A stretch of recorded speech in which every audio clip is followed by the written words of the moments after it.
Okay,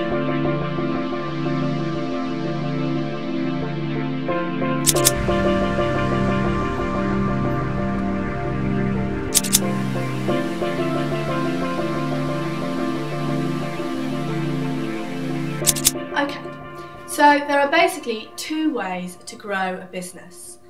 Firstly, you can increase your market share, and secondly, you can grow the market. A good company will try to do both. So, for example, if you sell fizzy drinks, not only do you want to make people buy your sugar water instead of your competitors, but you want to make more people buy more sugar water year on year. Now all that's fairly straightforward if you're selling fizzy drinks. But what if you're trying to sell haircuts? Think about it. Your market share is determined largely by your catchment area. After all, you can't export a haircut. And let's face it, it's hardly a growth industry. It may be true that everybody needs their hair cutting, but there's a limit to how often they want it done. And there's your problem. How do you sell more haircuts to the same people more often? Looks pretty good, doesn't it? But in fact, in about 2.5 weeks, I'm going to look like I've been dragged through a hedge backwards. My name's Martin Cosgrave, and like thousands of other Londoners this morning, I've just been given the haircutter's cut. No, I shouldn't be telling you any of this. I could lose my license. The haircutter's cut was invented for barbers, by barbers. It's the first thing you learn while you're training. In fact, it's the only thing you really need to learn. Basically, it's a cut that is designed to bring back the customer within the shortest time possible. So when you walk out of the shop, it looks fantastic, but within a couple of weeks it looks so bad. You're thinking of having it done again. So, how long are we talking about exactly? The haircutter's cut was probably first developed in Florence in the 15th century, although some scholars believe its origins go back still further to the early Ottoman period.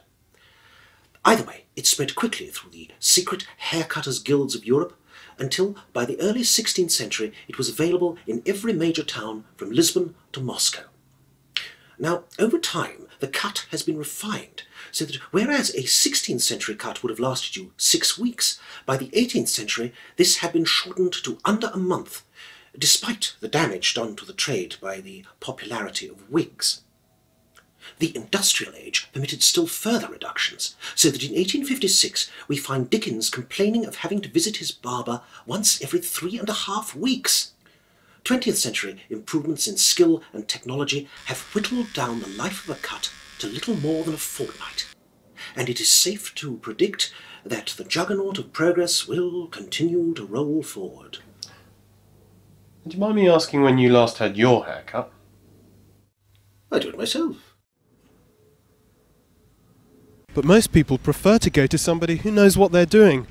And we got Gary, our resident barber, to cast his expert eye over some of the styles on the street. I reckon he's got about 8 days left on that one. 2 weeks. Nice job. 4 days left, but he don't know that. That one's a f***ing disgrace. They shouldn't have let him out of the shop. You do get a few who cut their own hair, but most people are just wired into the old capitalist industrialist complex. Hairstyling is no different from any other industry, you know. We're just all cogs in a machine. After I'd been talking to Marco for a while, I finally articulated something that had been at the back of my mind from the very beginning. So where do hairstylists go for a trim? It doesn't matter. As long as you get the harder cut, you can get it done anywhere. The other cut? What do you mean? Like I told you, everyone learns the haircutter's cut, but if you want to take it a bit further, like, for example, me when I was doing my diploma at the Style Academy, one of the things they teach you, beside, you know, gel and waxes and layering and shit, is the other cut, the second haircutter's cut. Basically, there's two. The first one isn't the haircutter's cut at all, it's the customer's cut. I see. Could I have a glass of water? So while the customer's cut is designed to have a deceptively short life, the true haircutter's cut is designed to do the opposite. So how long would one of these haircutter's cuts last you? 8 weeks? 4 months? 11 months? So when did you last have your hair cut? April. That's looking pretty good, man. Thanks. So I could just walk into any barber myself and ask for a haircutter's cut? No, because you don't know the sign. There's a sign. Yeah. So could you tell me what it is?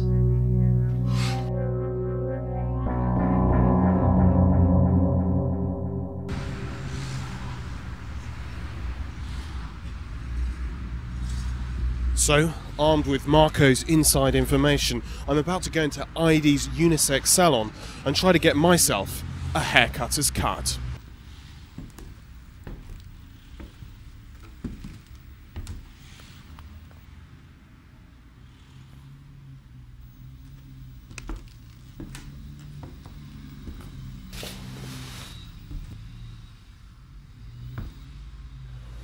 What can I do you for?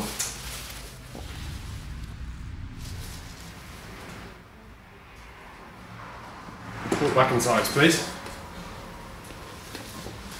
The short back and sides. Yes. Short back and sides it is then. No! I'm sorry. I've changed my mind.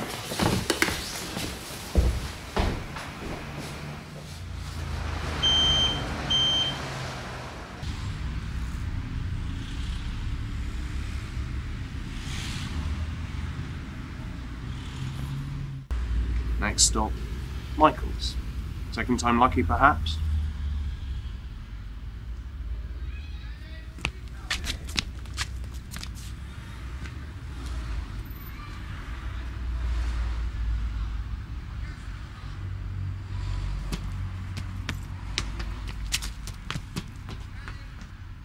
Another salon, another sign.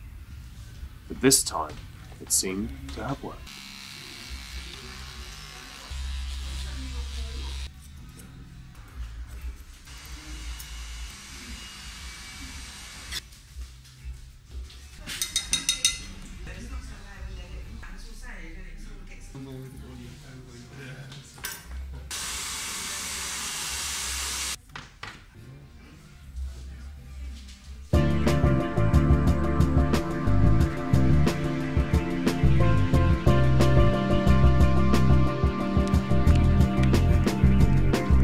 I'd finally reached the end of my quest, and it felt pretty good.